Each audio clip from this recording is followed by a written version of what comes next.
Olá pessoal, sejam extremamente bem-vindos a mais um vídeo aqui do professor Elineu.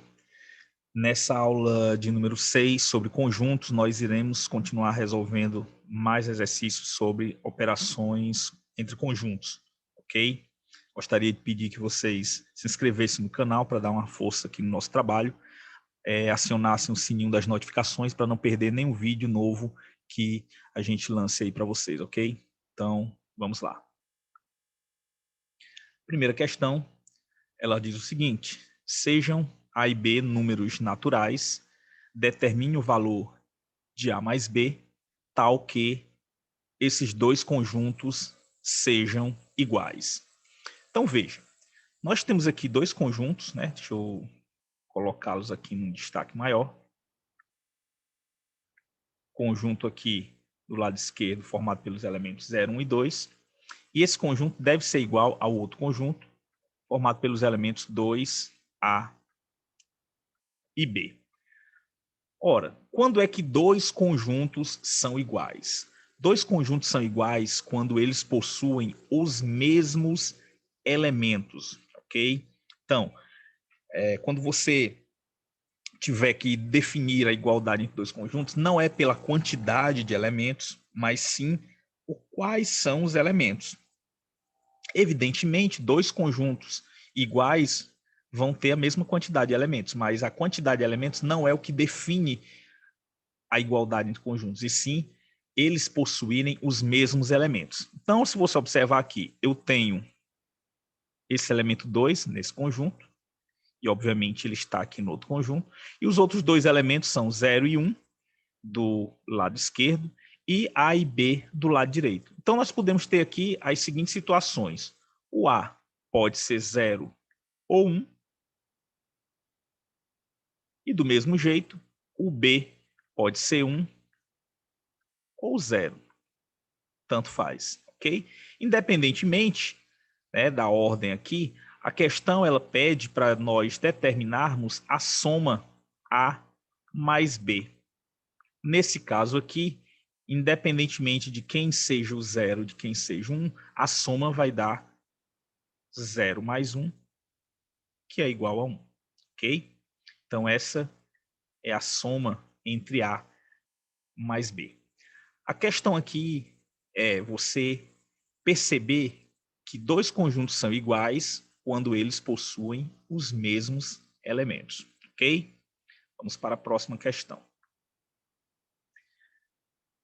Dado o conjunto P, com esses elementos que estão aí, o conjunto unitário de elemento 0, o 0, conjunto vazio, e o conjunto unitário com elemento vazio, considere as afirmativas. A primeira afirmativa diz que esse conjunto aqui, unitário com elemento 0, pertence ao conjunto P. E isso é verdade. Ó. Você observa que ele é um elemento do conjunto P. Então, essa afirmação é verdadeira. A afirmação 2, ela diz o seguinte, ela diz que esse conjunto unitário com elemento 0 está contido em P. Isso vai ser verdade se o 0 for um elemento de P. E você observa que o 0 é sim um elemento de P. Então, essa afirmação também é verdadeira. E a afirmação 3 diz que o conjunto vazio é um elemento do conjunto P. Se você observar, realmente o conjunto vazio é um elemento do conjunto P. Então, essa afirmação também é verdadeira. Concluímos, então, que a resposta correta é o item E, quando ele diz que todas são verdadeiras. Ok? Vamos para a próxima questão. Essa questão trata de número de elementos de conjuntos. Então, em uma cidade, são consumidos dois produtos S e P, sendo S um tipo de sabonete e P um tipo de perfume. Uma pesquisa de mercado sobre o consumo desses produtos levantou os seguintes dados. Então, você tem aqui o produto consumido, produto S, produto P. Então, 210 consumidores consomem o produto S, 180 consomem o produto P, 50 consomem os dois produtos SP e 40 não consomem, na verdade, nenhum dos dois produtos. A questão nos pergunta quantas pessoas foram consultadas nessa pesquisa. Para nós resolvermos esse problema, vamos representar aqui os dois conjuntos por meio do diagrama de Venn. Então, vou ter aqui o primeiro conjunto, que vai representar o sabonete, e aqui o segundo conjunto, que vai representar o perfume. Essa região central aqui, ela representa a interseção, ou seja, quem consome os dois produtos ao mesmo tempo. Essa região aqui vai representar quem consome apenas o sabonete, e essa região aqui, quem consome apenas o perfume. Evidentemente, quem não consome nenhum dos dois produtos vai ser representado aqui, do lado de fora. Então, vamos ver aqui. A gente começa sempre, pessoal, por essa região central, que é dito pelo problema que são 50 consumidores que consomem os dois produtos. Agora vamos determinar quantos consumidores consomem apenas o produto S. Essa região aqui vai ser o total, 210, tirando esses 50 aqui, né? O total do sabonete, que é o 210, ele abrange essas duas regiões. Então aqui, a região que consome apenas o produto S é o equivalente a S menos P, é a diferença S menos P. E aqui a gente vai fazer o seguinte, eu vou pegar o 210 e tirar todo mundo que pertence ao P também, que é esse 50. Então, 210 menos 50 vai dar 160. Então, o que são esses 160? Esses 160 consomem apenas o produto S. Ok? Esses 50, além do produto S, consomem também o produto P. Se você somar aqui, deverá dar o total de consumidores que consomem o produto S. Do mesmo jeito, agora aqui do lado do produto P, vamos determinar quantos consomem apenas o produto P, que vai ser esses 180, tirando quem consome o S também, que é esse 50. Então, vai ser 180 menos 50, que vai dar 130. E, evidentemente, 40 consumidores que não consomem nenhum dos dois produtos, vou representar aqui do lado de fora do diagrama. A questão, ela nos pergunta quantas pessoas foram consultadas nessa pesquisa. O total de pessoas consultadas são aquelas que consomem algum produto, ou seja, a união desses elementos, e aquelas que não consomem nenhum produto. Então, total aqui de pessoas vai ser 160 mais 50 mais 130 mais 40. Então, nós teremos aqui 160 mais 40 vai dar 200. 50 mais 130 dá 180. Somando aqui esses números, nós encontraremos um total de 380 pessoas que foram consultadas nessa pesquisa. Ok? Então, a questãozinha aqui envolvendo o número de elementos de conjuntos, o processo é sempre esse. Você representa aqui por diagrama de Venn, separa nessas regiões, lembrando que você deve começar sempre por essa região central, que apresenta a interseção entre esses dois conjuntos. Ok? Aqui você vai determinar a diferença entre os dois conjuntos e aqui também a diferença entre os dois conjuntos. E fora do diagrama você representa aqueles que não consomem nenhum dos produtos. Ok? Vamos para a próxima questão. Em uma pesquisa, verificou-se que das pessoas consultadas, 100 liam o jornal A, 150 liam o jornal B, 20 liam os dois jornais, A e B, e 110 não liam o jornal. Quantas pessoas foram consultadas? Então, aqui nós vamos usar o mesmo procedimento da questão anterior para determinar o número total de pessoas consultadas. Vamos representar aqui no primeiro diagrama o jornal A. Agora aqui no segundo diagrama, jornal B. E aqui são as três regiões onde nós temos a região central, que representa a interseção, aqueles que leem os dois jornais. Aqui do lado esquerdo nós temos a diferença A menos B, ou seja, aqueles que leem apenas o jornal A.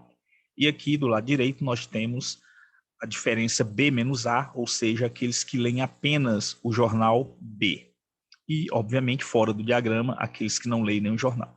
Como eu disse anteriormente, nós devemos começar sempre dessa região central da interseção, que são aqueles que leem os dois jornais. O problema nos diz que são 20. Agora vamos determinar quantos leem apenas o jornal A. O total dos que leem o jornal A é 100. Então, nós vamos ter aqui 100, tirando aqueles que leem o jornal B também. Então, nós teremos aqui 80 que leem apenas o jornal A.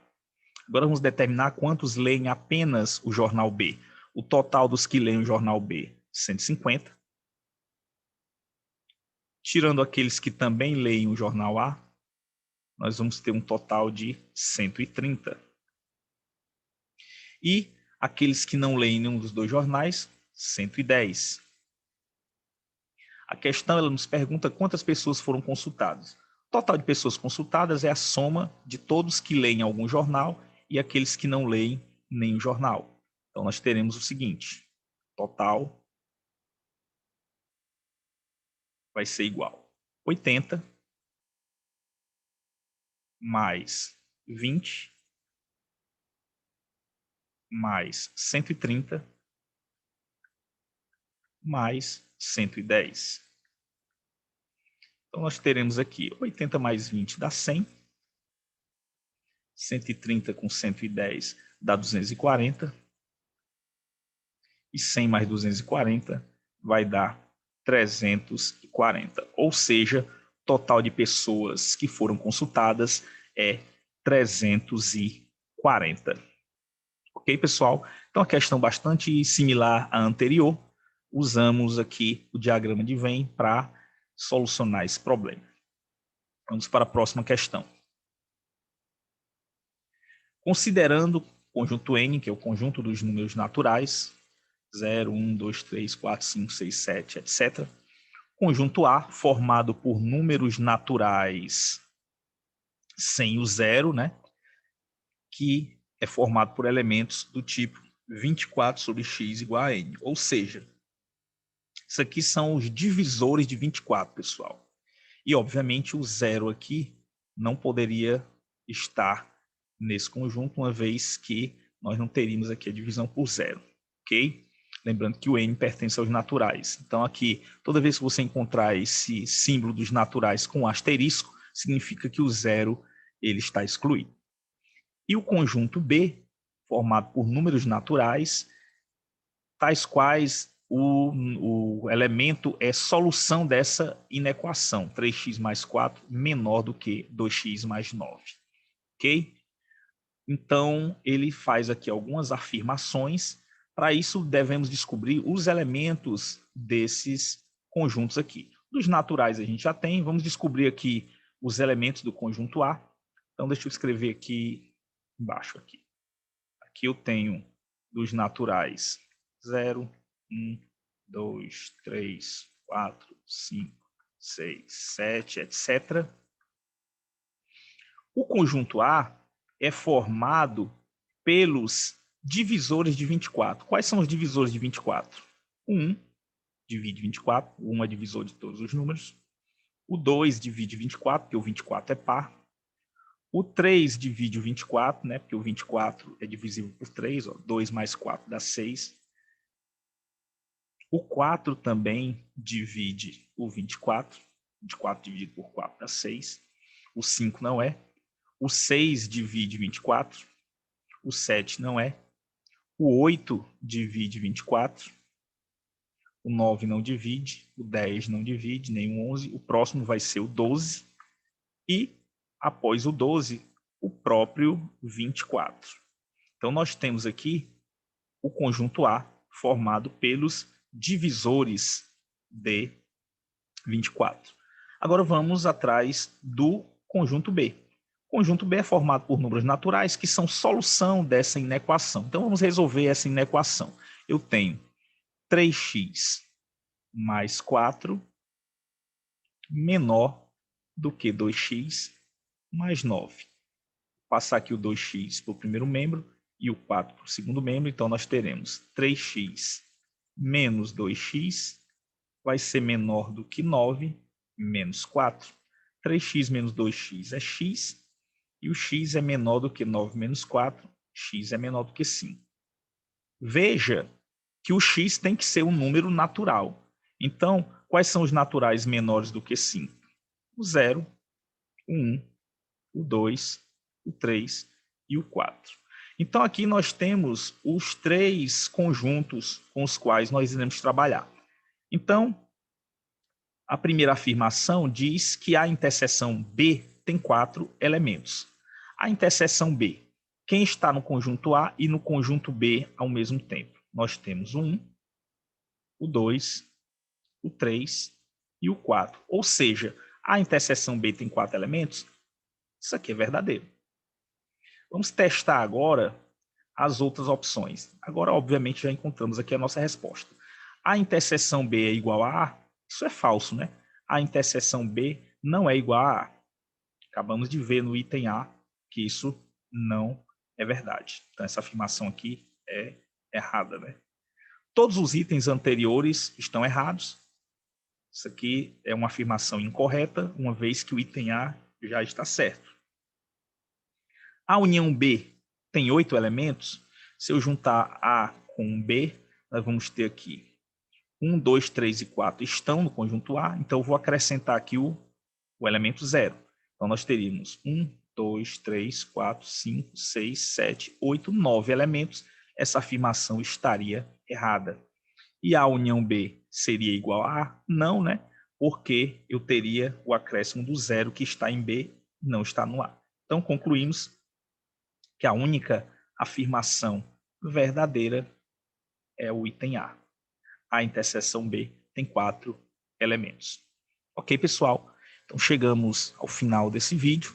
Espero que tenham apreciado essas questões. Um grande abraço e nos vemos num próximo vídeo. Até lá!